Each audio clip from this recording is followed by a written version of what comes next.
might be interested in knowing a little bit more about doing mudding and taping, finishing drywall. So just going to give you a couple of the pointers that help me to keep a really smooth finish and help me to not have to sand as much. That's my number one goal. I hate sanding, I hate the dust in the air, and so I thought I would just give you a couple of tips here.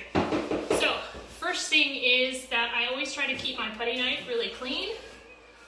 So I make sure that I get one of these trowel buckets or whatever they're called with a nice metal ridge on the edge. Keeps my trowel nice and clean.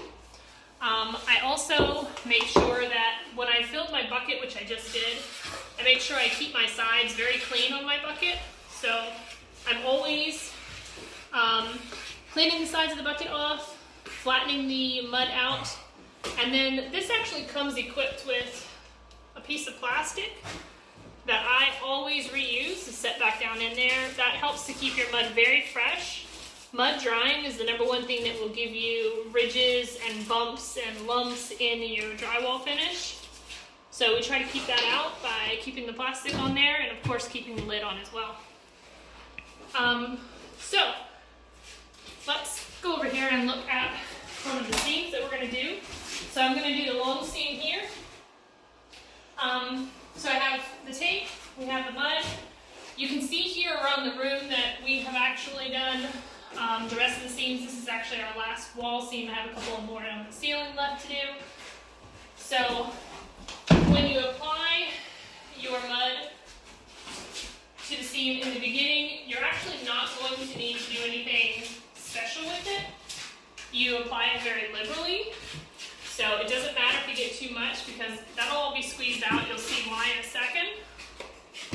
So we're just going to do this the whole way down.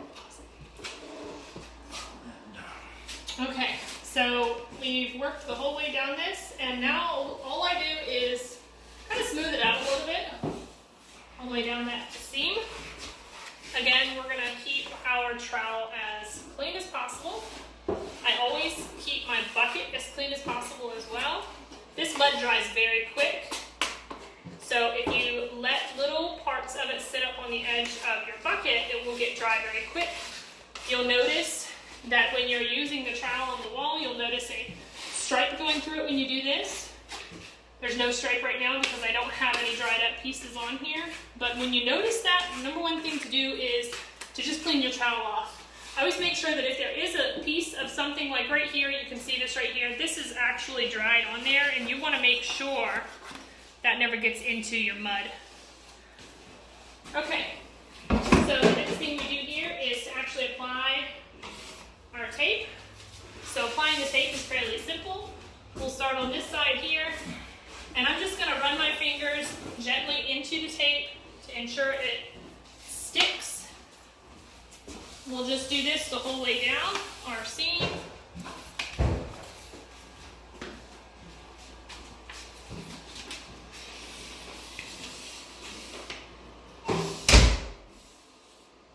Sorry about all the noise, but it's a flip house and that's what you get when you're in construction.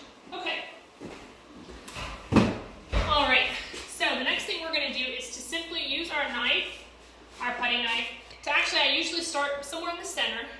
I'm going to apply pretty good pressure. I use 2 fingers to do this.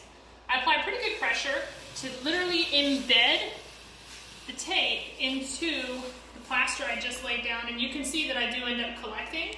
What I collect, I'm actually going to just smear on the top of this. And then I'm going to do the same thing going in the opposite direction here, embedding this tape right into the mud that I just put down.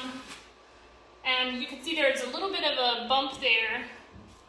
All we're going to do with that is to pull our tape up and take the bump out. And again, we're just going to apply that mud that was left over right down to the wall. What I like to do after that, not everyone does this, is I like to have my tape, actually a little moist. So I like to put mud on the outside of it. I feel like it gives it just a better adhesion to the wall to ensure that it doesn't come off at all. I really don't leave a coat on it very much at all. It's a very thin layer, but I feel like it makes it stick a lot better tomorrow when I come back to do my second and third coat. should I say, second coat tomorrow, third coat the next day, I won't have to worry as much about seeing this tape come off.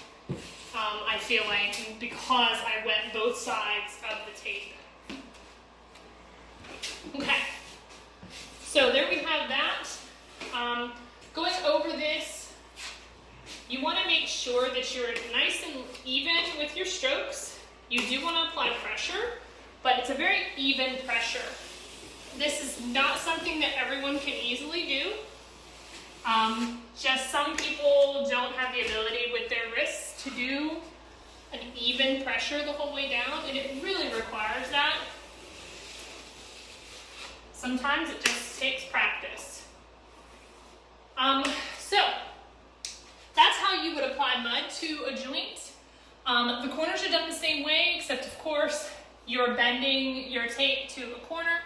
You can even get special corner tape for that as well. I'm kind of sort of old-fashioned and just like to bend the tape, and it's meant for that anyways. So you can see here, so this is our first coat. We have to do 3 full coats before we can of course let it dry, and then we'll do primer. So hit me up if you have any questions, specific questions for drywall. I'd be happy to answer any questions. I'm not a professional, but I feel like I do a pretty good job. I think other people have looked at my work and said it was pretty good too. I aim for perfection, and I just am a perfectionist, but yeah. Let me know what you think. Is there a way that you do it different? Do you think I wasn't doing it appropriately?